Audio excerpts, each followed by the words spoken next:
an AI agent can't go set up a bank account, or I would love to see it try. It's hard for a human to do that, and they have a corporeal form. An AI can only use digitally native rails for payments, and that means it has to be cryptocurrencies. So there's no future world where like AIs are running around paying each other in fiat. They're like incompatible concepts. So as crypto develops, as AI develops, these things I think will converge, and it'll become very obvious to, I think, even the AI people in the near future that for economic interaction, like the only way is to use actually digitally native assets. Hi, everyone. Welcome to Unchained, your no-hype resource for all things crypto. I'm your host, Laura Shin, author of The Cryptopians. I started covering crypto 8 years ago, and as a senior editor at Forbes, was the first mainstream media reporter to cover cryptocurrency full-time. This is the May 14th, 2024 episode of Unchained. Did you know Unchained is much more than a podcast? Last year, we unveiled a completely redesigned website, enriching your experience with the latest news, insightful analysis, compelling op-eds, and comprehensive learning articles and guides for beginners. Explore all this and more at unchainedcrypto.com. Deploy custom crypto strategies and boost your yield with perpetual options on Vaultcraft, the universal DeFi adapter for supercharging your crypto. With version v1.5, users can now earn options on Optimism and Arbitrum while also rebalancing multi-strategy yield products all in one vault. Learn more on vaultcraft.io. Polkadot is the original and leading Layer 0 blockchain with over 2,000 plus developers. And the Polkadot 2.0 upgrade will be a massive accelerator for the ecosystem, making it faster, more secure, and adaptable. Perfect for GameFi and DeFi to build, grow, and scale. Join the community at polkadot.network/ecosystem/community. Today's guests are Erik Voorhees, founder and CEO of Venice, and Teana Baker-Taylor, COO at Venice AI. Welcome, Erik and Teana. Hey. Great to see you, Laura. Erik, after your long and storied history in crypto, you are now launching this new venture, Venice or Venice.ai, which is one in a burgeoning new sector of crypto and AI projects. What inspired you to move to this sector rather than doing something purely crypto? Yeah, well, my heart, of course, always belongs to the crypto world. And if you had said a year ago that I'd be involved in something that wasn't explicitly and purely crypto, I would be doubtful. But as I got into the AI stuff, just first as a hobbyist, and started seeing like how cool this technology was, and I started realizing that like the big AI companies were already starting to censor what could be said and what the machines would convey back to you. And I started to realize that like, oh, actually, you're not actually like interacting with a machine. You're interacting with some weird combination of machine and then like the committee that decides what's acceptable discourse. And to me, that seemed dystopian today, but that would become worse and worse over time. And then governments start getting involved, and now you have various administrations starting to talk about licensing AI and curtailing speech in various ways, always done under the name of safety. And I realized that AI is so powerful that like it actually needed to break out of the centralized monolithic framework, and you needed to have a world where permissionless AI was a thing. Not that everyone needs to use those systems, but they better exist.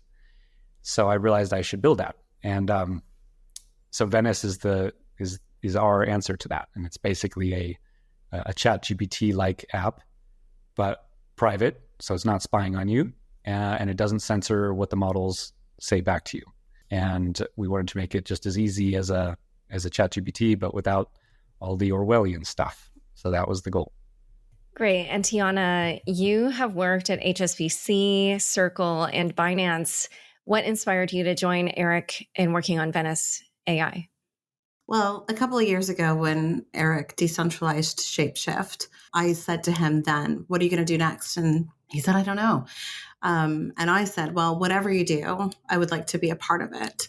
And so when he called me, it was definitely a no-brainer because I wanted to work specifically with Erik. But equally, I had been thinking about some of the existential challenges around these new types of kind of knowledge and truth tools coming to the forefront for consumers, for everyday people to play with this technology. And it was a similar type of experience to when I realized, and I had an aha moment. I just kind of woke up one day as a transaction banker and said, I can't do this anymore. I don't want to do this anymore. And it was really built around not being involved in an ecosystem that did not facilitate access. And so having, fair and open access to money was incredibly important to me. And I think having fair and open access to information and the ability to increase your knowledge and to aid critical thinking is incredibly important. And I see the advent of technology, especially with our younger people, almost kind of stifling creativity and stifling critical thinking.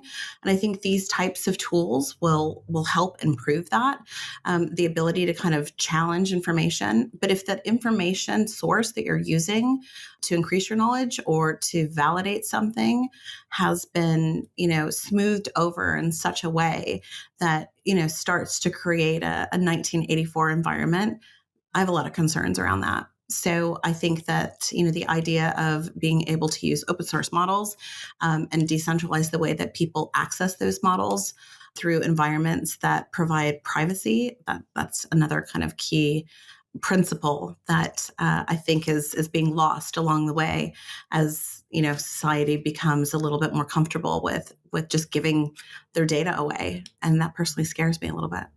And just out of curiosity, there's so many different crypto OGs, and you said that you wanted to work with Erik specifically. Like, what was it about Erik's, philosophy or his, experience that drew you to him in particular? So completely honestly, Erik says all the things that I wish that I could say and have never been in a position to be able to do that freely. So I spent a lot of time in the crypto space working with policymakers. And, you need to be careful about how you pose challenges. And oftentimes in the back of my mind, I'm thinking things that I am unable to say. And so, Erik has just been my spirit animal. What are examples of those kinds of things? Well, I think, things around, how government not just regulates, money in the case that we're talking about originally, but certainly now around how we think, what information we should have. You look at things like Cambridge Analytica and the ability to potentially incept people to believe and think differently without even being aware that they're being incepted in that way. And I think Erik just calls a spade a spade. Sometimes, I'll be honest, he says things and I'm like, I agree with him completely. So, when it comes to having, free money, and I think especially now when we're looking at kind of, the printing machine goes burr and what does that mean? And when you say free money, you mean like not connected to a government? Is that what you mean? Yeah. Well, I don't mean like free access to ATMs. No, I mean, free money, sovereign wealth, the ability to be able to transact in a way that isn't surveilled. All right. So, I've been having you guys describe Venice and the problems you were trying to solve with it. But, we started with censorship as kind of one of the problems. Give us some examples. What are some things that, are happening with the more popular AI models that, wouldn't happen with Venice?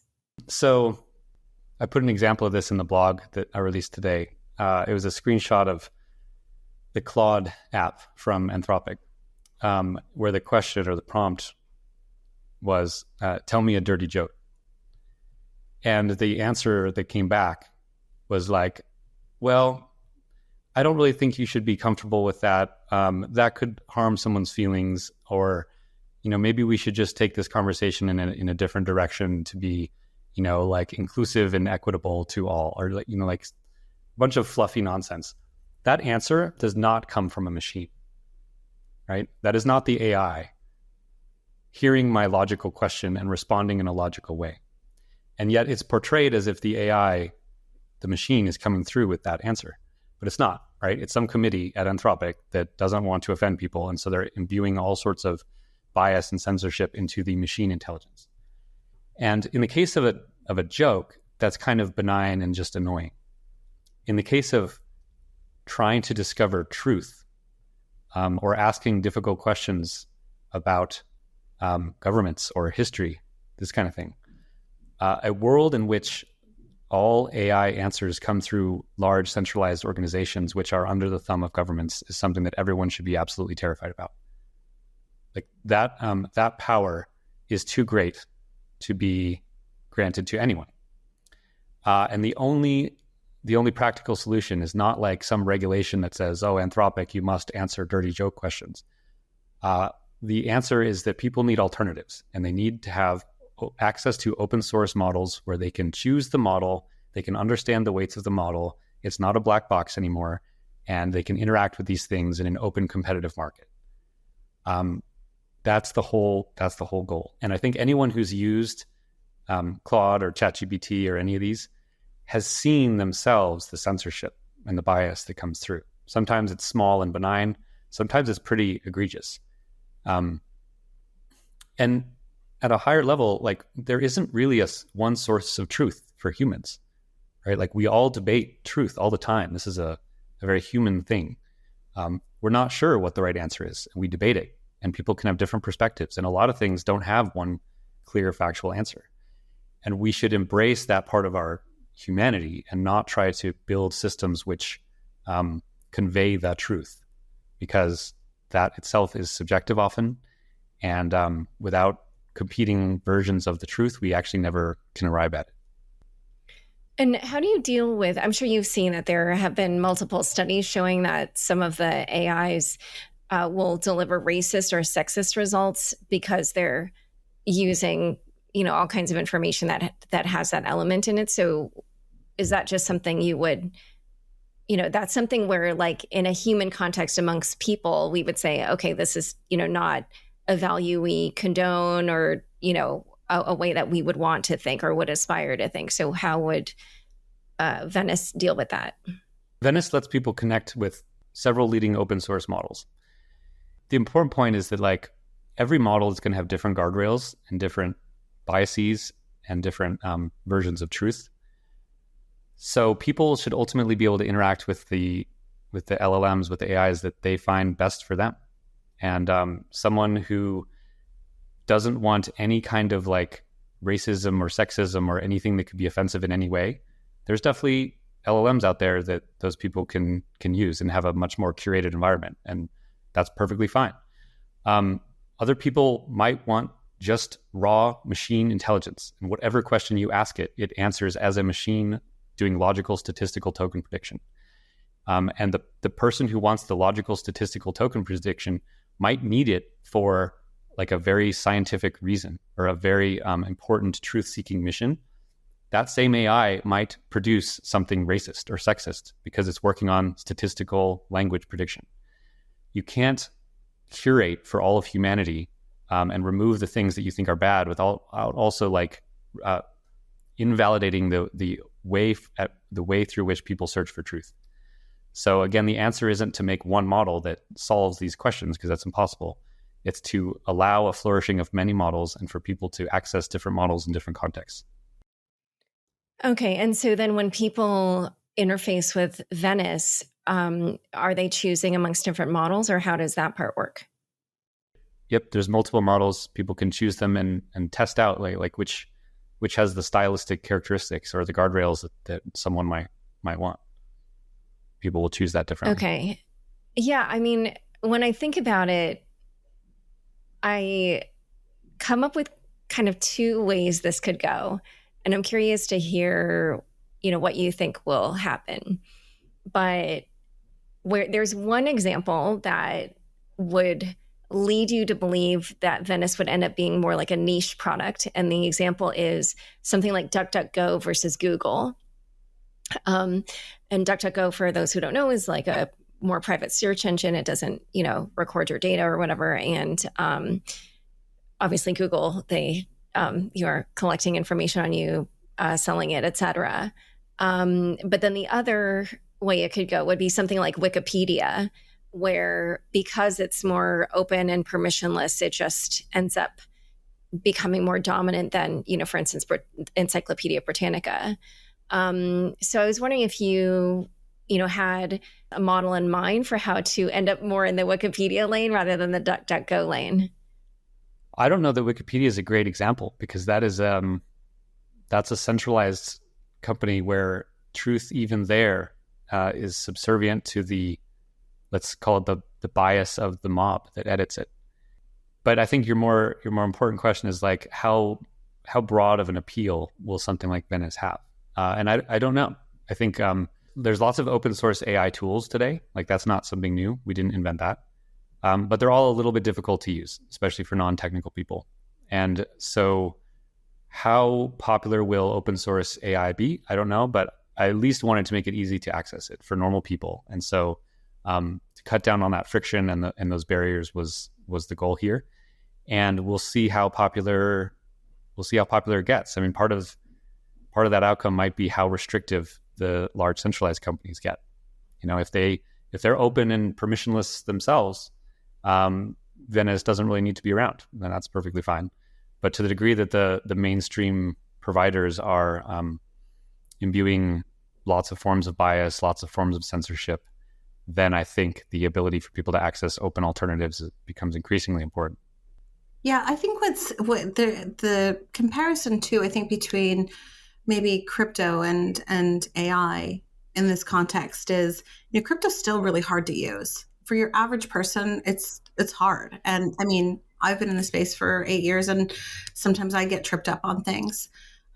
So, the infrastructure is not seamless, and it doesn't always work. And when it doesn't work, sometimes you don't know why it doesn't work, right? It just doesn't.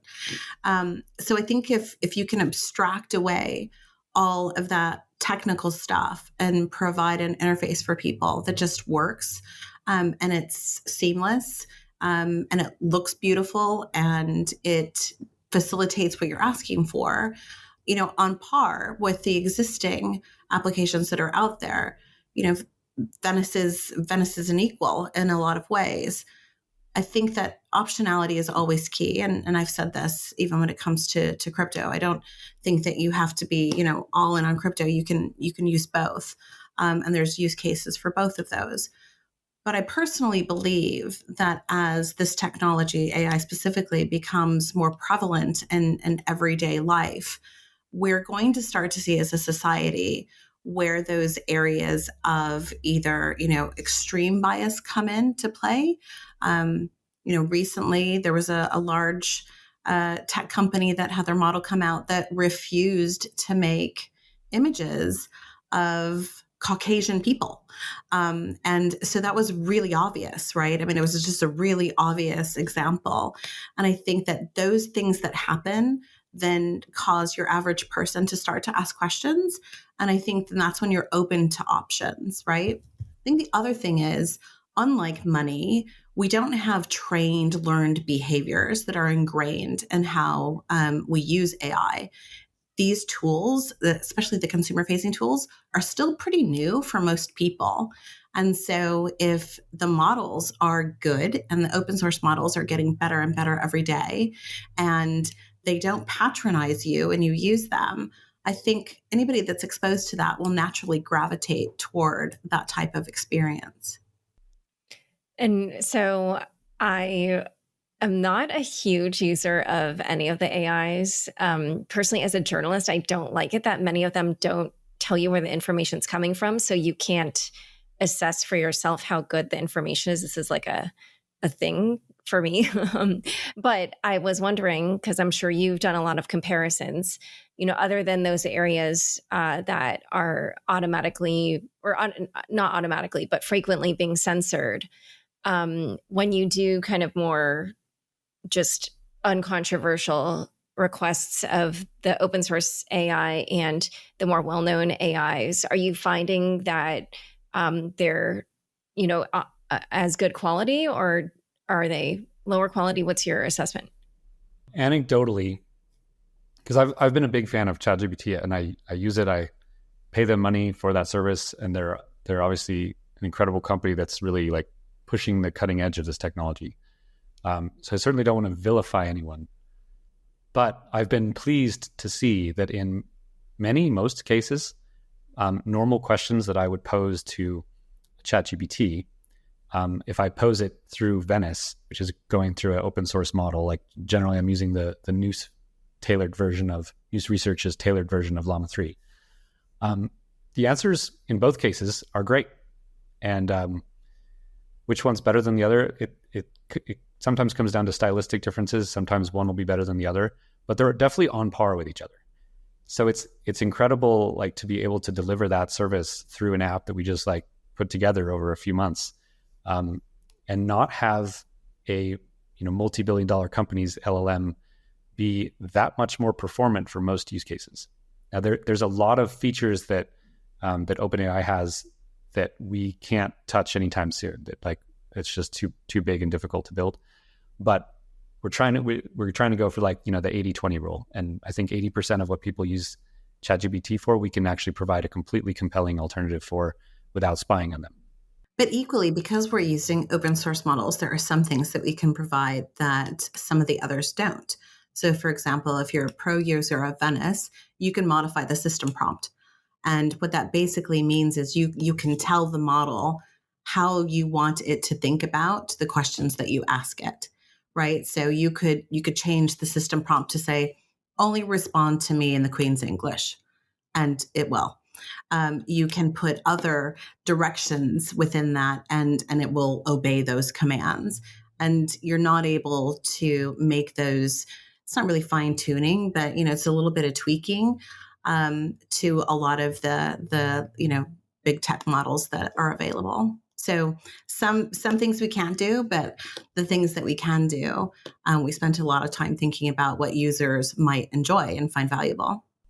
Yeah, the system prompt thing is really wild, actually. Like, we learned about this in our own exploration of the technology. And so basically, when someone sends a message to an LLM, their text message goes to the LLM, but behind the scenes is something called a system prompt or a system message. And I think all major LLMs essentially use this paradigm. When you go through a big centralized AI company, the system prompt is opaque to you. You don't know what it is, and you don't even know that it's there or that's going. But what's going in that blurb, many of the bias and guardrails and influences that the company wants to have over all the answers.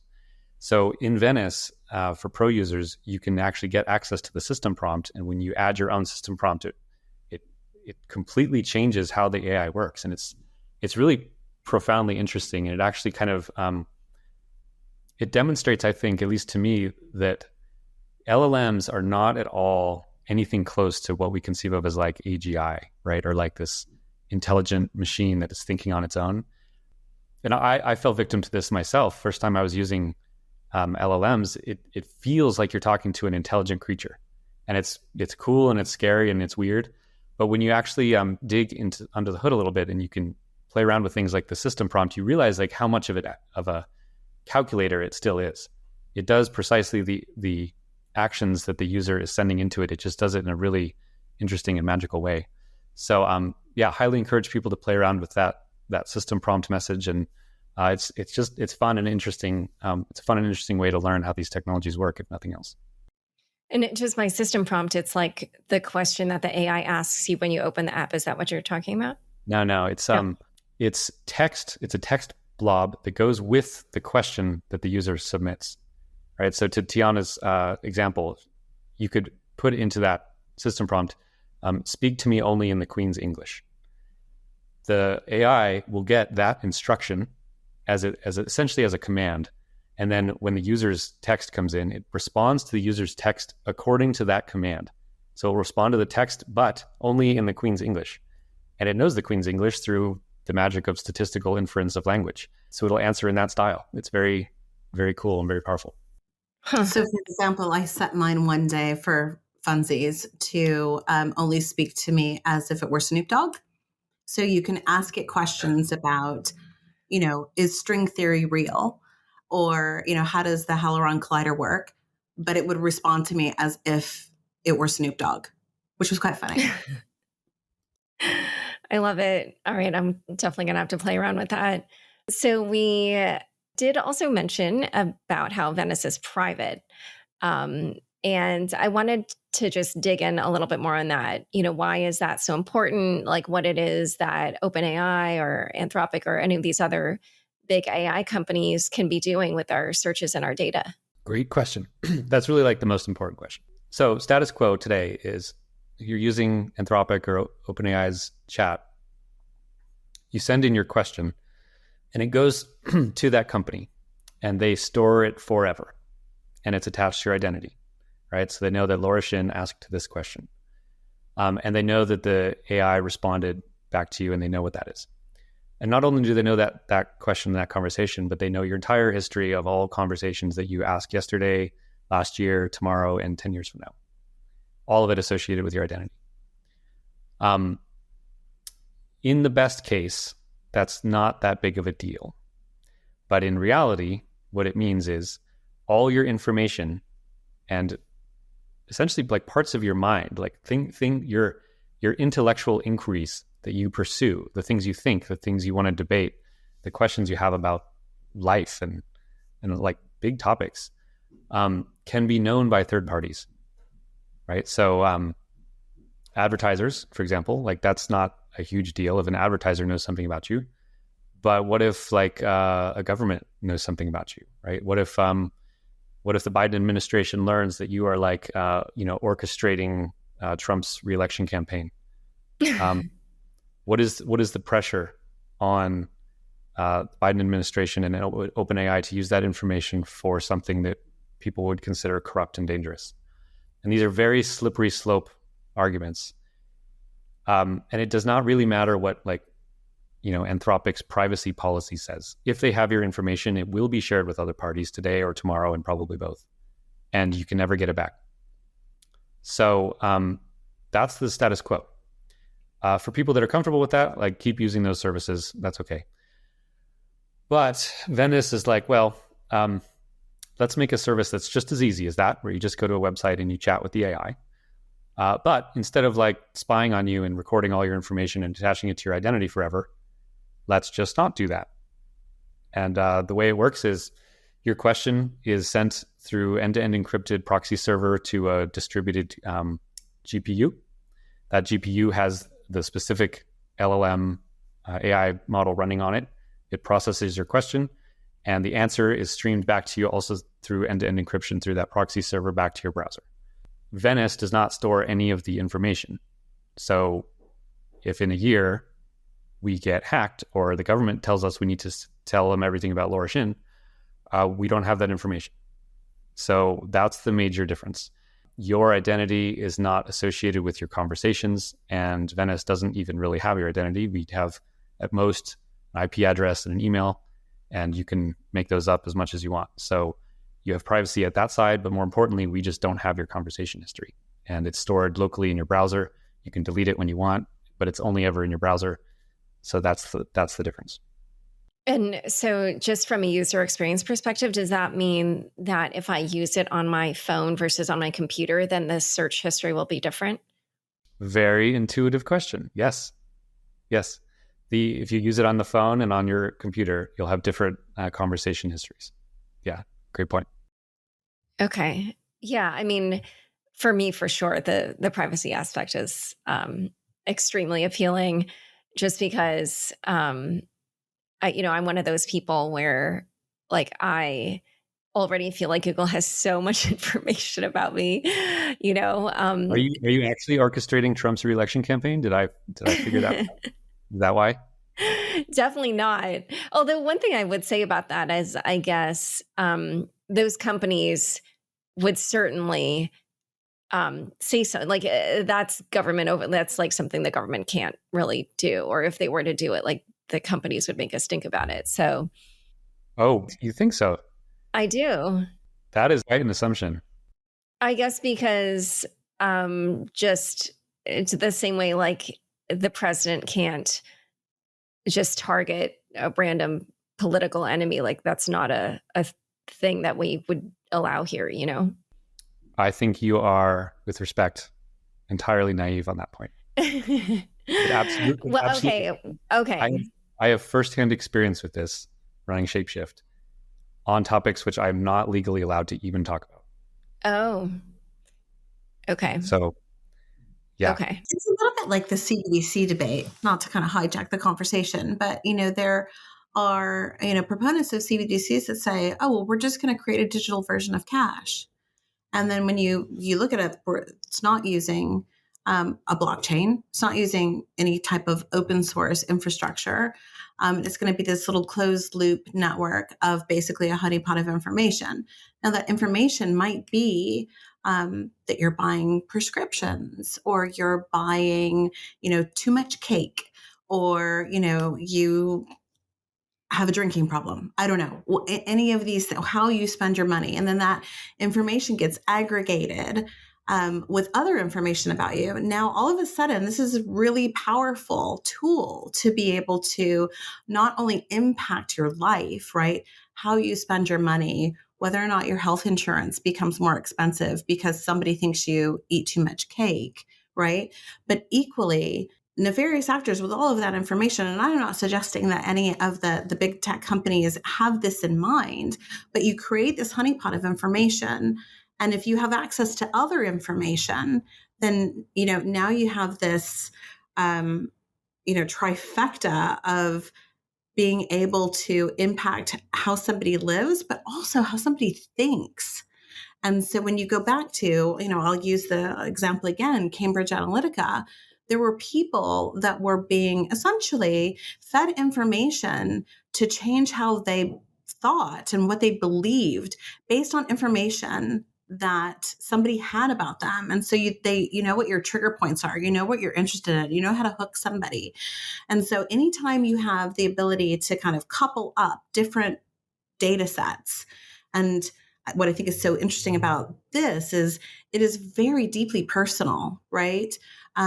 Maybe even more personal than money, right? Like how I think about the world and what I believe, and how those beliefs might change as I get older or I move to another country, are really existential to who I am. And so when we think about privacy, it's not just about that information being used against you, like identity theft or, nefarious actors emptying your wallet. I mean, those issues are important. But this is more about kind of the integrity of the self. And I know that might sound a bit kind of, transcendental, but I think that's where privacy comes in. And I think it's only a matter of time before people start to actually appreciate that that is a possibility, and it's dangerous. Yeah, I want to stay on this topic for a minute because it's really important. Let's go back just a few years to COVID and the vaccine debate, or I should say the vaccine debate that was not permitted to exist. Back then, if AI models were prevalent and people wanted to ask about are the vaccines safe, or to what degree, or what are the risks, the centralized companies would have absolutely been pressured to convey certain things about the vaccines that the government wanted that to do. This happened to social media companies, and this has been known for now that it's getting leaked. It's like the pressure that was put on social media companies to obscure or remove certain information or influence how widespread it could be shared. This isn't hypothetical. It literally happened a few years ago with COVID. Let's use an example also that is even more intense. Back during World War II, Japanese Americans were rounded up and put in internment camps just because they were Japanese or had Japanese family. Imagine a war or conflict in the future where, let's say it's between the U.S. and China, and let's say someone in the U.S. is trying to understand the Chinese perspective on how this war happened or what they want, or is sympathetic to the Chinese cause in any way. And they are interacting with AIs trying to learn things. It is absolutely within the realm of reasonable that the United States government would be looking at people who are sympathetic to the enemy and would do various things to them, ranging from restricting the information they can see to literally rounding them up and putting them in internment camps. That already happened. These are not hypothetical things. So if that scares you, and it should scare everyone, the importance of private communications with machine intelligence is paramount. And that's what we're trying to help build. Yeah, I also have a lot of thoughts on this subject, but I'm going to reveal them in a moment. And first, we'll take a quick word from the sponsors who make this show possible. Deploy custom crypto strategies and boost your yield with perpetual options on Vaultcraft, the universal DeFi adapter for supercharging your crypto. With version v1.5, users can now earn options on Optimism and Arbitrum while also rebalancing multi-strategy yield products all in one vault. You can also gamify your experience with Vaultron, Vaultcraft's NFT reward optimizer, to earn even more XP points. From institutional service providers to DeFi degens, anyone can deposit into Vaultcraft's products to instantly start earning yield on their crypto. Go to vaultcraft.io and join the referral program to start earning rewards with the community today. Polkadot is the original and largest Layer 0 blockchain with over 2,000 plus developers. And the anticipated Polkadot 2.0 upgrade will be a massive accelerator for the ecosystem, upgrading the infrastructure with 8 times higher transaction throughput and twice as fast block times, perfectly tailored core time for the needs of every protocol, trustless bridges internally and into Ethereum, Cosmos, Near, Binance Smart Chain, and revised tokenomics and the implementation of a token burn to reduce inflation. Perfect for GameFi and DeFi to build, grow, and scale with one of the most active crypto communities in the space. Polkadot recently announced a partnership with Mythical Games, bringing top games like NFT Rivals with over 650,000 players and 43 million transactions to pave the way for GameFi and the Polkadot ecosystem. Get your Web3 ideas to market fast with economics that work for you. Think big, build bigger with Polkadot. Join the community at polkadot.network/ecosystem/community. Back to my conversation with Erik and Teana. So I totally agree with you guys that the information that we are exposed to can shape our own thoughts, and that it's super dangerous because on one side of my family, we're descended from the area that's now known as North Korea. And so, Korea was like split into these two countries, one where there's the world's most extreme censorship regime on the planet, and another one that's like more like a mini version of the US, And so obviously just to like have this in my family's background, like I very clearly see the differences between, freedom, democracy, whatever, communism on the other side, censorship, like all these things are stuff that I probably think about, I think more than the normal everyday person. And so, yeah, I'm very attuned to those dangers. I do think like earlier when we were talking about the racist stuff, like, I do feel like there have been AI researchers who have pointed out like, oh, when you build models that are based also on like a general population where there's remnants of, things, ways of thinking that are not what we're aspiring to, that can also be a problem, which is why I asked that question earlier. But it has bothered me just to see like, I can't remember what this was about, but it was something like somebody involved with the NBA. Oh, about the Hong Kong protests. They tweeted something supporting the Hong Kong protesters. And then because the NBA has these financial interests in China, they ended up like bowing to pressure from the Chinese government over that, which I thought was like, wait, like he's an American, like he can say whatever he wants, but, obviously in that case, they were throwing their weight around.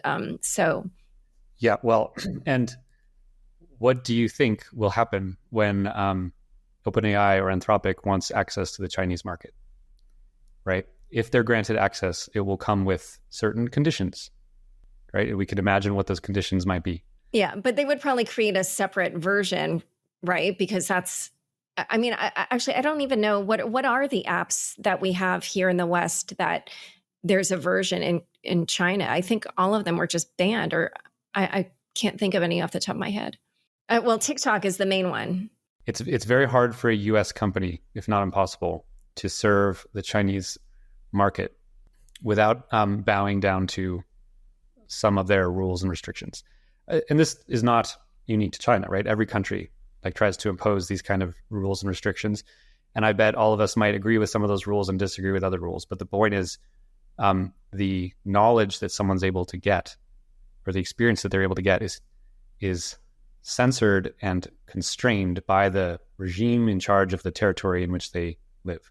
And if you trust governments to be benevolent captors, then fine. If you don't, then you need an ability to access these things through open, decentralized, permissionless models. True for money, true for intelligence. And I think it doesn't always have to be, the argument doesn't need to be ultimately dystopian, right? I'm here in Europe. The European regulatory machine is unlike any other in the world. They love to regulate. It's an export product. And they were talking about regulating AI 18 months ago. And I met the MEP that was working on it. And when asked about, are you potentially worried that you'll be stifling, innovation that is going to be incredibly important to humankind because you're trying to put a ring fence around protecting people.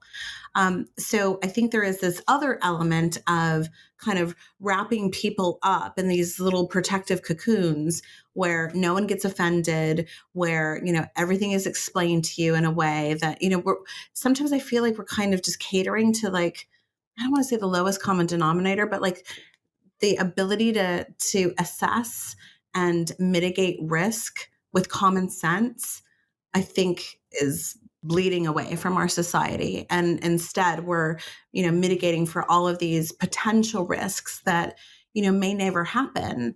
Erik, I think your views on the regulatory front between generative AI and actual AGI, where machines have become sentient. It feels like to me we're mitigating that potential risk, and that has not happened and doesn't seem to be on the horizon of happening, and using that as an excuse to kind of keep people away from being able to make decisions for themselves, all under the guise of safety and protection. And the same way that I don't want to be protected into staying poor, on the financial front, I don't want to be protected to a point where I don't have the ability to make, sovereign decisions for myself based on real information. There's definitely an infantilization that states imbue over their people over time, where they view their role as protecting people. And because they always want to feel busy and useful, they continually find ways to protect people. And over generations, what that's led to is a world in which adults who are in allegedly free countries aren't given the option to make decisions about large swaths of their own life. They're protected from themselves by the state. This is true at everything from drug prohibition laws to the SEC to what is coming with AI and what people are allowed to know. I grew up in a world that says it's a free society where it respects the rights of the individual to be sovereign in and of themselves. This is the essence of what America is supposed to be about. So I feel like all we're doing here is helping to build technology that is aligned with really American values. And I hope enough people still appreciate those values to the point where they don't think that this is controversial. It's just obviously important. Well, to go back to my earlier question about the DuckDuckGo versus Wikipedia, we do have that DuckDuckGo scenario where they're focused on privacy, and yet it has a much smaller market share amongst the search engines. So I wondered, how do you get people interested in using this as opposed to the more popular AIs? Do you have a certain strategy you're going to go after? So we just launched today. We're recording this on Friday, the 10th, May 10th. Now we get to start, getting user feedback. But the people that we've beta tested this with, they see pretty quickly when they've tried it that the answers are more free and open, and they find it like really refreshing. They find the responsiveness to be very fast. They find the actual quality of the answers to be in the realm of the same, but without all the like patronizing guardrails. And it's pretty obvious to them right away.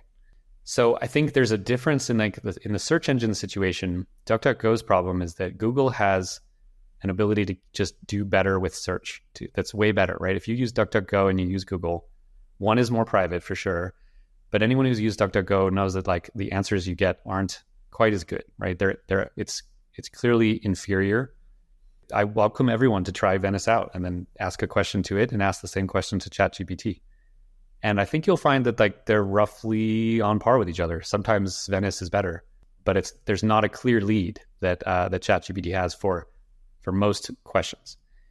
So once people see that and they see the restrictions, I think we'll have a natural enticement over to what Venice is doing. And as those restrictions get worse and worse on these centralized AI companies, which is part of my bet, I'm trying to like build to where the puck is going here. As that gets worse and worse, I think our value proposition will become increasingly obvious. All right. So let's now also talk about this decentralized network that you're built on, which is Morpheus. And it bills itself as, quote, the first peer-to-peer network for general purpose AI powered by the More token, MOR. Can you tell us more about Morpheus? Yeah. So Morpheus, first of all, isn't launched yet. So that's important. And Venice today is not using Morpheus for its inference. Morpheus is essentially an economic network to incentivize distributed inference, distributed compute. I learned about it last fall, and I've been contributing to it. I wrote the white paper describing this thing called the Yellowstone model, which describes how the tokens are used on that network to incentivize the compute. So I've been involved in that project. And when its router launches for the decentralized compute, Venice will absolutely be using that as one of our sources of compute for the app. So we are kindred spirits, but Venice is its own thing that will at all times use whatever the best decentralized compute options in the marketplace are today. Like right now, a lot of ours is going through another network called Akash, which has been around for a while. Crypto native company that has been doing decentralized GPUs. Great project. So that's the relationship. Oh, I see. Okay. So I'm sorry, when you say Venice is going through Akash, but so what aspect? So right now, Venice uses a couple different providers of GPUs. One of those is Akash. Oh, I see. So yeah, an Akash GPU will run a specific LLM model. And then a question from a Venice user is going through our encrypted proxy over to that model, computed and sent back to them. And those GPUs are distributed all over the world in a decentralized network. And there's an increasing number of these like decentralized compute networks, Morpheus being one of them, and the one that I've been most involved in helping to build. But whatever the best ones are is what Venice is going to use to provide the compute for the users. Got it. Okay. So it's like the decentralized AWS. Yes, that's a reasonable comparison. Yeah, Akash is very much that. Morpheus is that, but where Akash is like general purpose GPUs, whereas the Morpheus network is specifically for AI use cases. Oh, got it. Okay.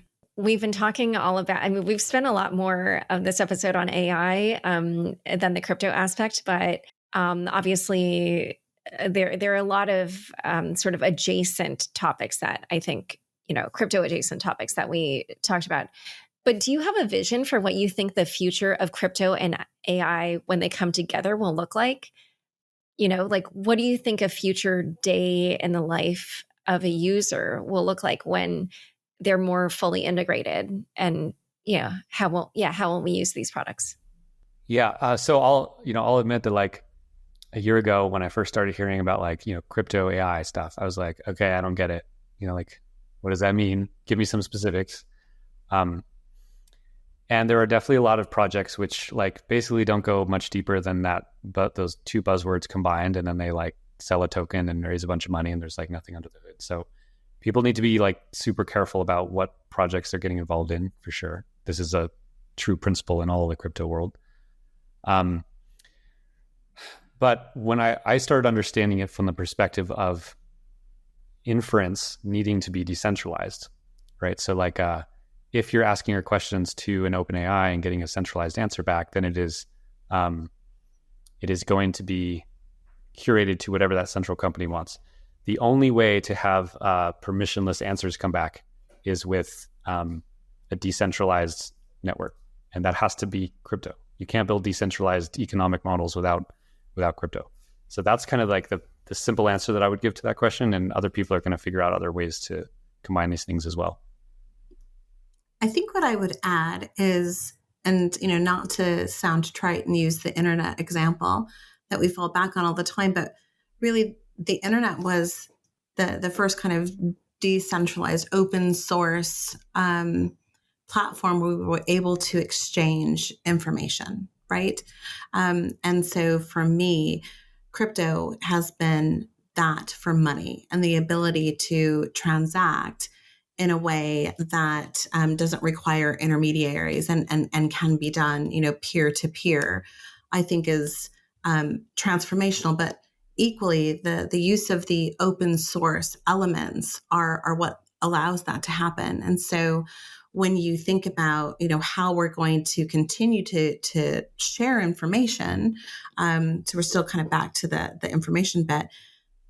The major difference between crypto and fiat money is that, or crypto, Web3 and Web2.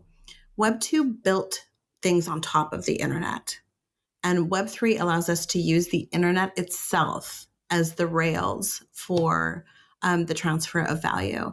And so when you think about the ability to continue to access decentralized services like decentralized compute, the assets that allow that share of information and value are going to need to be able to run on those decentralized rails. So we do think there will be a convergence. And for me, we talk often about, what's the killer use case for crypto? When is it going to, what's going to be the light bulb that goes off that everybody goes, oh yeah, that's what it was for. I think we're going to start to see more of these use cases come to the forefront where you need a token essentially to be able to move either information or value around. So I think that that's kind of where some of that convergence is going to be. And I don't necessarily mean like a token from, a number go up perspective, but, something that is digitally native that can secure either information or value and move it from one place to another. In the AI world, I think there's this big blind spot that like a lot of the AI people have, which is that as soon as you want AI agents in particular to start doing economic transactions, which is of course an inevitable requirement, is that agents start to be able to interact economically with each other or with humans. They can only use cryptocurrencies, right? Like an AI agent can't go set up a bank account, or I would love to see it try. It's hard for a human to do that, and they have a corporeal form. An AI can only use digitally native rails for payments, and that means it has to be cryptocurrencies. So there's no future world where like AIs are running around paying each other in fiat. They're like incompatible concepts. So as crypto develops, as AI develops, these things I think will converge, and it'll become very obvious to, I think, even the AI people in the near future that for economic interaction, like the only way is to use actually digitally native assets. All right. So before we go, I do also want to ask some questions about recent crypto news events that are very related to all these topics. And then I'm sure Erik will have an opinion on, and probably you as well, Teana. A few weeks ago, the Samourai wallet founders were arrested and charged with laundering $100 million in criminal proceeds in crypto. And this, of course, comes after the Tornado Cash founders were also arrested and charged with conspiring to commit money laundering, conspiring to operate an unlicensed money transmitter, and conspiring to violate sanctions. So we have that going on. And I'm sure you're aware part of the government's motivation is that North Korean hackers have been using such services to launder what I believe is estimated to be $3 billion worth of crypto. And UN monitors are saying that this has been used to fund that country's nuclear weapons program. So I wondered if you could just talk a little bit on how you think is the best way to preserve privacy while also preventing bad actors like the North Korean government from using crypto for nefarious purposes. I would say that if the United States government wants to prevent another government from doing something, it should try to prosecute that other government through various ways without removing privacy over money from tens of millions of innocent Americans. So the idea that they want to make their policing ability easier is understandable. That they do that by destroying what are supposed to be fundamentally American values of privacy is, I think, really abhorrent. And I would say in this case, it is actually the American government, which is more dangerous than the North Korean government. And I say that because the North Korean government is not abridging my rights as an American. The United States government is every day, and they're stealing half my money every year to do it, right? So that's, I think, like the ideological perspective. It is really tragic what happened to these developers who have basically written code to allow people to transact value without intermediaries. And that they're being arrested because some of their tools are used by some bad people sometimes is really, really tragic. Like from the numbers I've seen with Samourai Wallet, the alleged illicit funds is like in the 2 or 3% range of the volumes that went through Samourai Wallet. That's not much different than what the major banks that do KYC on everyone also have from those investigations. So what's with the double standard, right? When a big bank is found to have money laundering going through it, it's fined and none of the executives ever go to jail. When a crypto company has roughly like the same proportion, they're thrown in jail and vilified and demonized. This double standard is really, really bad. And hopefully people see through it and recognize the value of letting peaceful, law-abiding Americans that haven't been accused of anything have financial privacy. I think that it's literally the Fourth Amendment to the Constitution. Teana, what do you think?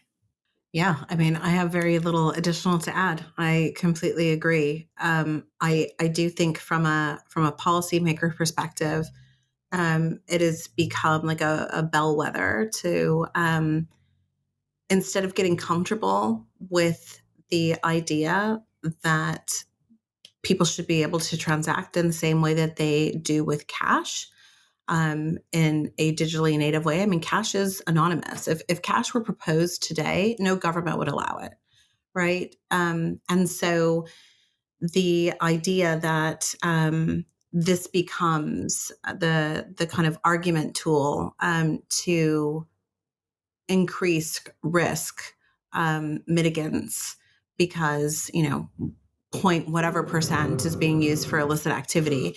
There's always going to be illicit activity. And, speaking about what banks do, I worked for a very famous bank that laundered a lot of money for the Sinaloa cartel and didn't get caught, once, but twice.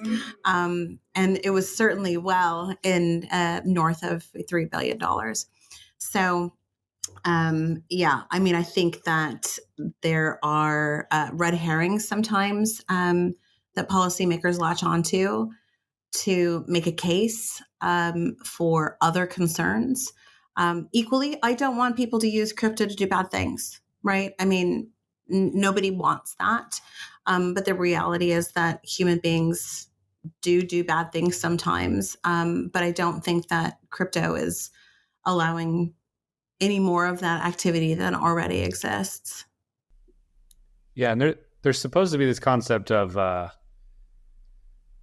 presumption of innocence.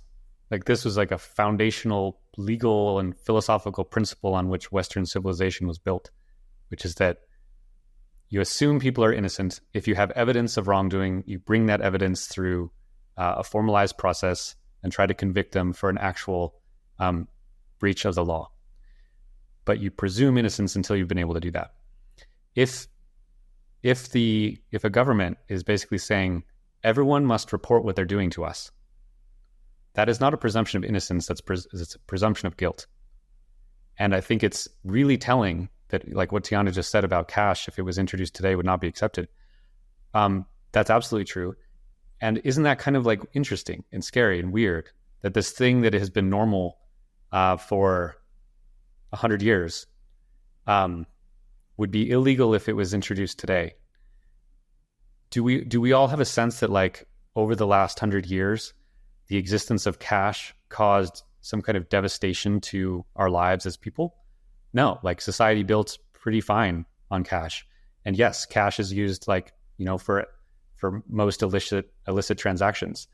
But do we feel that the ability to let individuals have that truly anonymous form of money and payment has caused society to fall apart? No, like, society has been built in that world where most people had extreme privacy most of the time. That we're losing it now in a digital age is a big problem. And crypto is the only proposed solution to enable that at all. And it's not even nearly as anonymous as cash.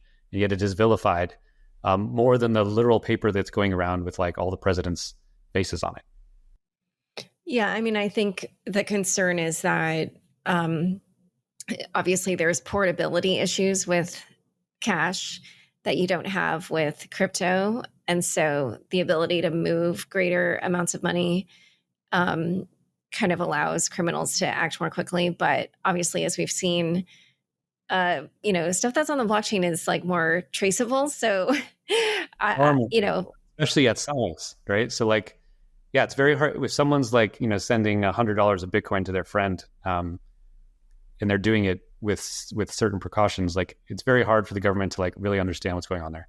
If you're trying to move $1 billion around, it's pretty impossible to do that on Bitcoin in any kind of anonymous way. So it's almost like a self-correcting problem where, like, if someone's doing a illicit finance that's tiny and insignificant, like, yeah, they can probably get away with it. But as it grows in scale, which is what governments should care about, the big stuff, you can't do that with crypto. And so using it as this, like, boogeyman where everyone trying to get some privacy is, like, people need to rethink that. Yeah. And equally, I don't want to, like, overly geek out on, the AML-CTF thing, but you might be able to move $1 billion worth of crypto, but it's going to be really, really hard to offboard it into cash without being found out. I mean, really, really hard. So, the idea that it's being moved around is one issue, but where is the real risk? Because there is that endpoint, and around the world, most exchanges are regulated, and they're going to report that type of withdrawal. And you can't withdraw $1 billion on one exchange without somebody noticing it. You can't withdraw $1 billion on 10 exchanges without somebody noticing it. So I just think that the actual risk and the hype around the risk are misaligned. All right. So last quick question. There's just been so much movement with the SEC targeting all different entities in crypto. We have their investigation into Ether. We have the lawsuits with Coinbase, the settlement with Kraken. They're maybe targeting staking. So, just with all this going on, I just wanted to, Erik, I know you have quite a lot of thoughts on how crypto is regulated in the US, but when you see all this activity, like, what are your thoughts on all the latest happenings? Well, and I don't know if you saw this yesterday, but so this would have been May 9th yesterday. Exodus, the crypto wallet company, was today they were basically supposed to uplist to the US stock market. New York Stock Exchange, yeah. Yeah. This had been in the works for years. They had done everything that the SEC wanted to. They had already, like, tokenized their equity. They had come in and talked, like, which is what Gary Gensler is always saying to do. They played that, like, completely by the books, trying to basically do exactly what the US regulators told them to do.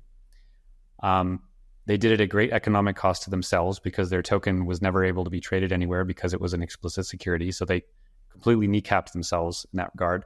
And they did it to abide by the rules of the SEC. They flew hundreds of people out to New York yesterday to like participate in this great event of listing their shares on the public markets. And then just like the last 2 days, the SEC pulled their application and removed it after it had already been approved. The SEC is, I'll say it's just becoming more of a joke. I think there was a time when like crypto people cared about the SEC, but it's become a clown show. That they're going after Kraken and Coinbase and letting firms like FTX like slip through the cracks. What exactly value are they providing? They keep saying that they're protecting people. Who have they protected from anything? They're just harming the actual valid companies. We as Shapeshift just settled with them like a month ago because they were upset that we sold tokens that they believe are security. They wouldn't even tell us which ones they thought were securities. They just want to convey as if it's like some large portion of what we had been trading, but they won't give us a list of the ones, and they certainly won't publicize a list of the ones. They don't even know what tokens they believe are securities. And if you ask any two law firms in the country, give me a list of the top 20 digital assets by market cap, and of those 20, tell me which ones are securities and which ones are not, the two firms will have different lists.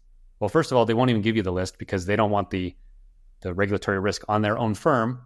But if you magically find some that will give you a list, they will have different lists. So how in the world are American entrepreneurs supposed to figure this stuff out? I used to care about this more, but like at this point, the SEC is just a joke. Crypto has transcended them. It is bigger than them. It doesn't need or care about them. They are a dinosaur regulator regulating the Titanic as it sinks to the bottom of the ship. And I don't think Gary Gensler will be looked at favorably by history. Every time he tweets something, it's like, just look at the replies. If he was some great, courageous, protector of society, you'd see like positive comments on his tweets from society, but they're not. Everyone hates him because he sucks. And that's just like the truth. And even people within the SEC don't really like where the SEC is going. So, yeah, I'm getting a little ranty now, but I've had to battle them now for like over 10 years for the crime of building like interesting new software that protected people. So, yeah, I've got feelings on the SEC, but I'll stop there. Teana, I know you're based in the UK, but I didn't know if you had anything to add. Yeah, well, I spent a year as the chief policy officer for the digital chamber. So I spent a lot of time with the SEC and a lot of time on the Hill. And equally, I have worked with policymakers around the world in Japan and Hong Kong and Europe and the UK. And I will be honest with you. I mean, I am American and I haven't lived in the US for nearly 20 years. And from that vantage point of knowing, but not being daily impacted by some of these policies, it's the art of political and regulatory theater, as Erik said, has become humorous, right? Unfortunately, it's not humorous for those firms that are trying to navigate the space and run a business and run a legal, legitimate, tax-paying, AML, compliant business. And I do think it's interesting that the people that they have gone after.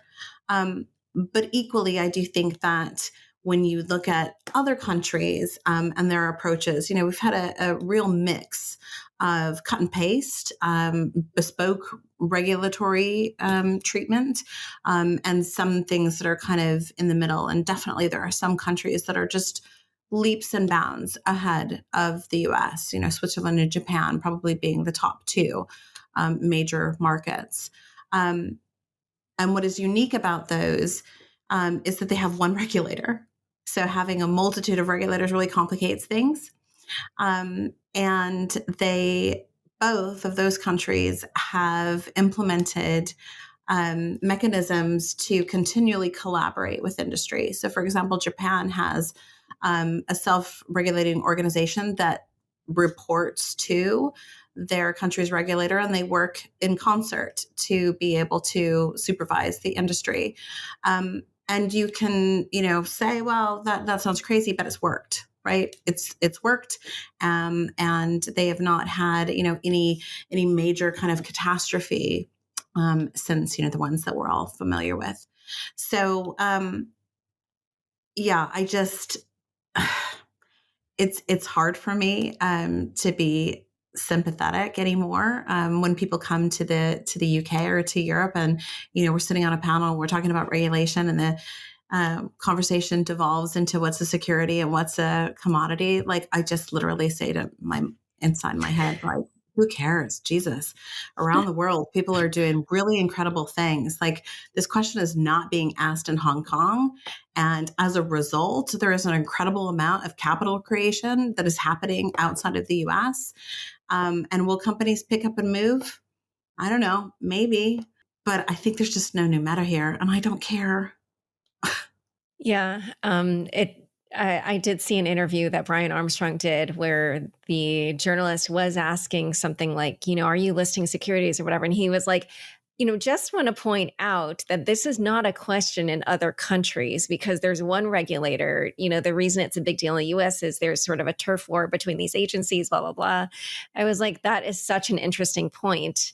I very recently left Circle, and when you are tokenizing cash, essentially, and you have regulators that are talking about, well, maybe stablecoins are a security, and you have a fully backed, audited, non-hypothecated stablecoin where a whole bunch of money is just sitting in a trust, essentially, and somebody's trying to tell you that's a security.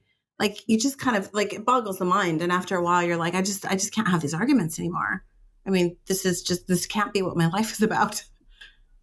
Yeah, I mean, thank goodness the industry didn't wait for permission from the SEC to actually build new, interesting financial technology, right? Thank goodness people had the courage to just build.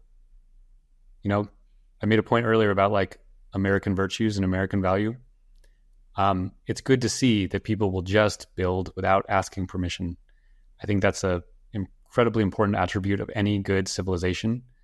And we end up with things like, liquidity pool dexes that are perfectly transparent to everyone. Everyone in the world can see how they work, the funds that are in it, where the funds came from, where the funds are going. It's all open source. Like, the most transparent markets in the world are crypto markets.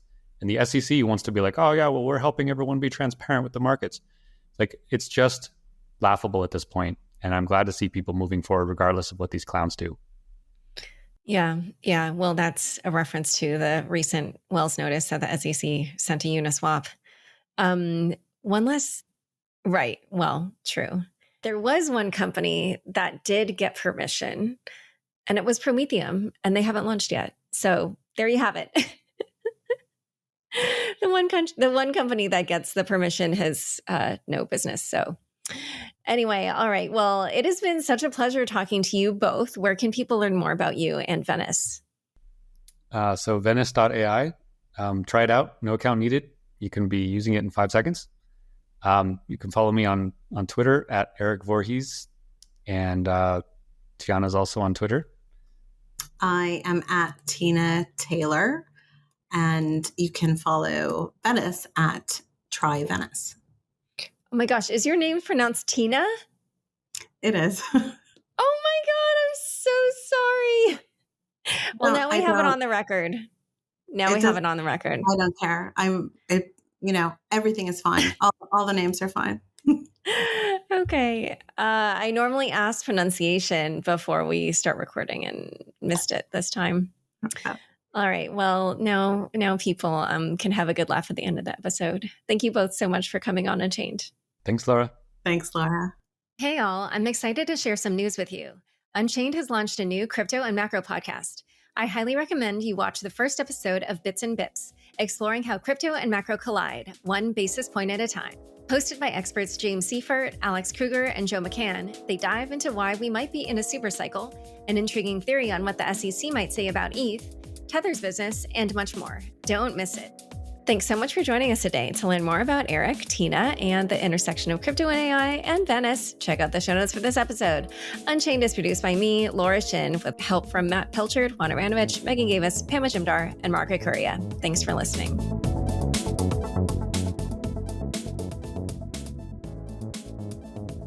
Unchained is now a part of the CoinDesk Podcast Network. For the latest in digital assets, check out Markets Daily, 5 days a week, with host Noel Atchison. Follow the CoinDesk Podcast Network for some of the best shows in crypto.